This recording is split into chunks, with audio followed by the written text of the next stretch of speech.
I love Bixi. There's no particular reason I should love the sixth son of the Dragon King who essentially just carries signs on his back for eternity. But I do. I've had some pretty crazy things happen to me when it comes to Bixi. In the 15 regions of China that I've visited, I've seen Bixi maybe 50 total times across 11 provinces and one municipality. So that's it there. I've got a picture of a Bixi tattooed on me. And I've got some pretty crazy stories that happened when it comes to Bixi. In the middle of a snowstorm in Beijing, I took a road up to the Ming tombs to see the largest steel-bearing Bixi in China there. I walked for an hour and a half, 2 hours in Quanzhou down a tiny river. It's not even a river, it's a tributary to a river, because I saw one Wikimedia image of a Bixi existing on this river. First night I was there, in the dark, walking up and down this river where there's nothing happening. It's not a road for people to be visiting. Eventually, after about an hour and a half, I found it, hiding in bushes. Literally just hedges had grown around it. And it wasn't a special Bixi. It was made in 1999 to commemorate some flood defences that happened on the river. So there are some interesting stories that have come from Bixi.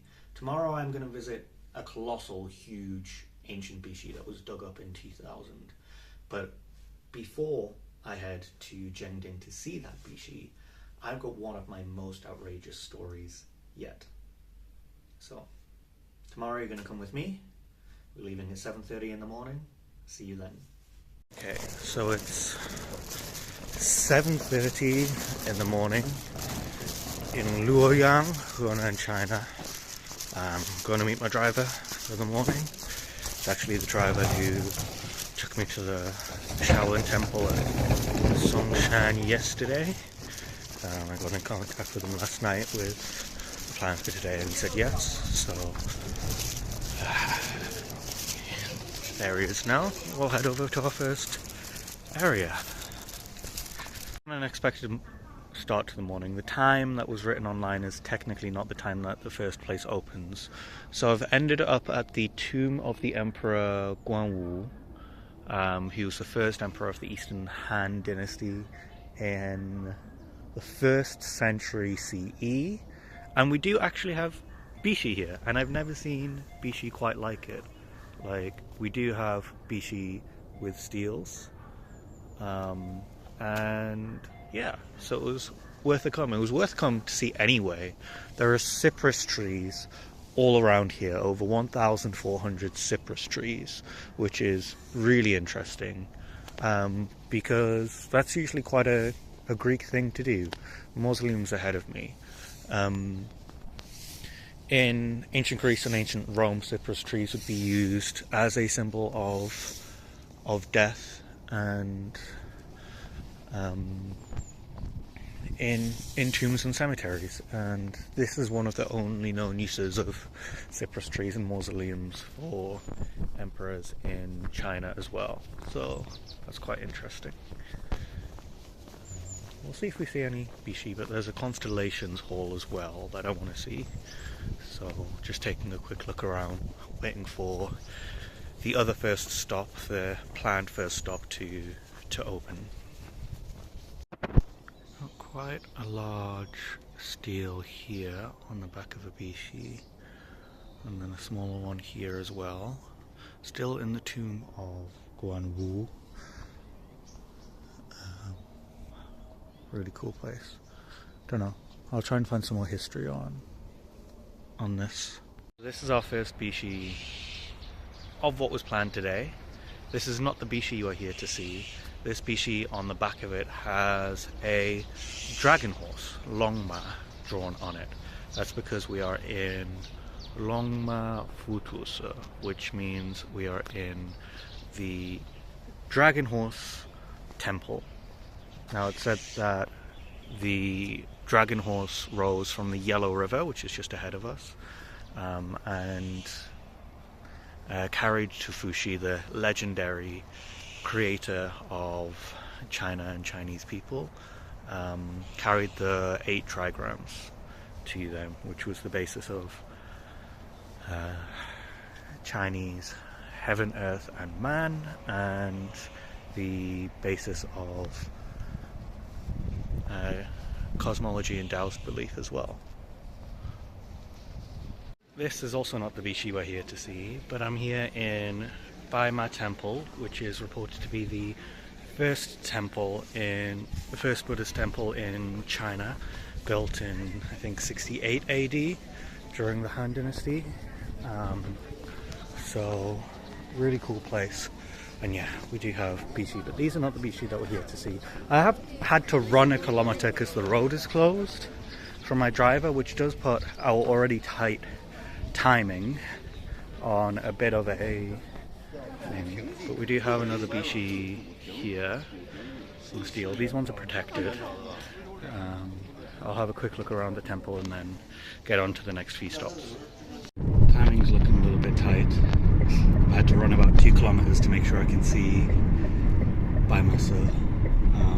It's now about a 50-minute drive to the next stop, which is going to be the interesting one. But I need to be at the airport in about 2 hours, the train station in less than 2 hours, and it's about a 2 hours drive, so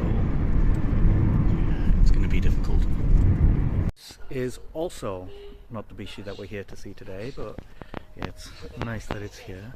We are at Zhangzhangsi, which is the temple of Shenzhen, who you might know from Journey to the West, or the Buddhist monk from the Tang Dynasty that traveled to India to collect the Buddhist scripts and brought them back to China. This is where he was born, in Luoyang, and came back here after his travels to China. So yeah, really cool one here. Yeah, an hour into the middle of nowhere in Henan, China, and there's the Bixi, except this isn't the Bixi that we came here to see. The Bixi that we came here to see is up there and locked inside a walled enclosure.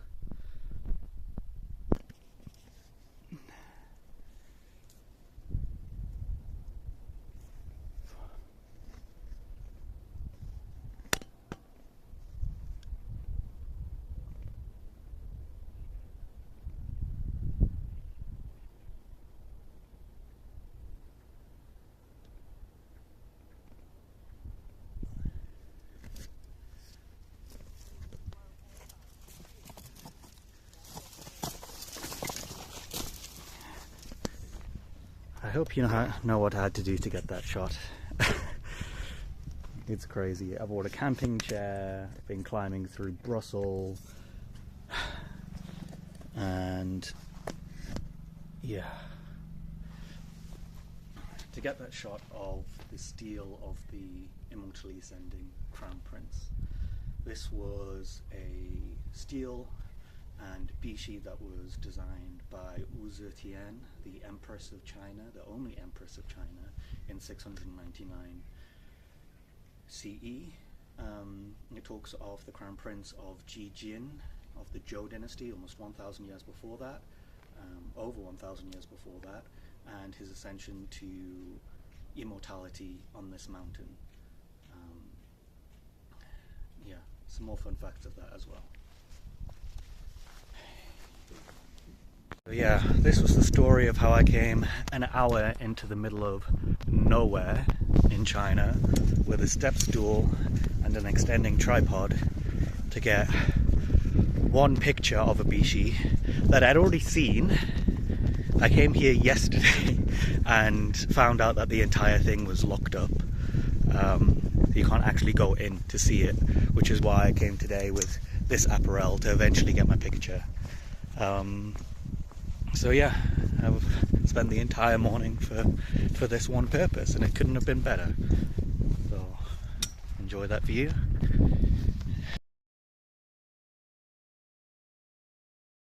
I have started today, sun is setting, with the most outrageous Bixi story in my mind. And here we have The most outrageous Bixi. This is me reaching as high as I can.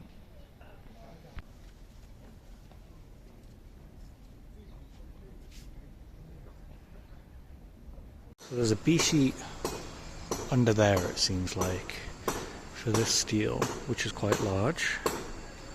Can't really see it though because it's all dusty.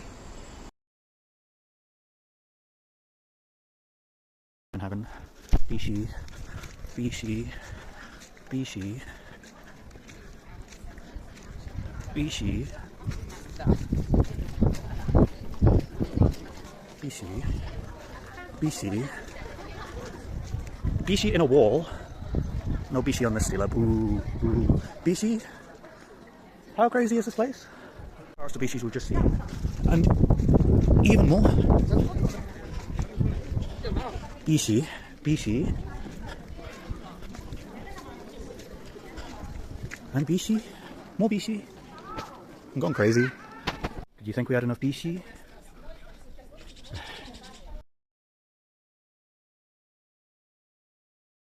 So this is the entranceway to the temple. Imagine me seeing all of these stealers and then the Bixi being closed before and being like, man, I'm so unlucky, there's no Bixi here.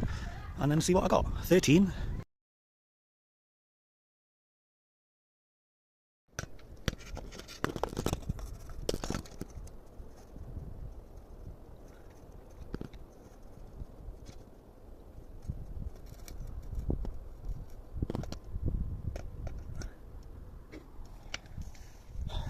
So to get that shot, I had to bring a climbing chair and a huge tripod.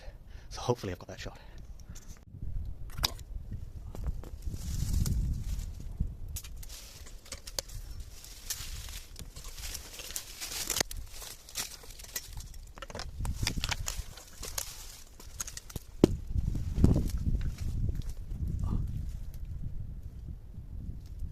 So this is the back of the Bixi.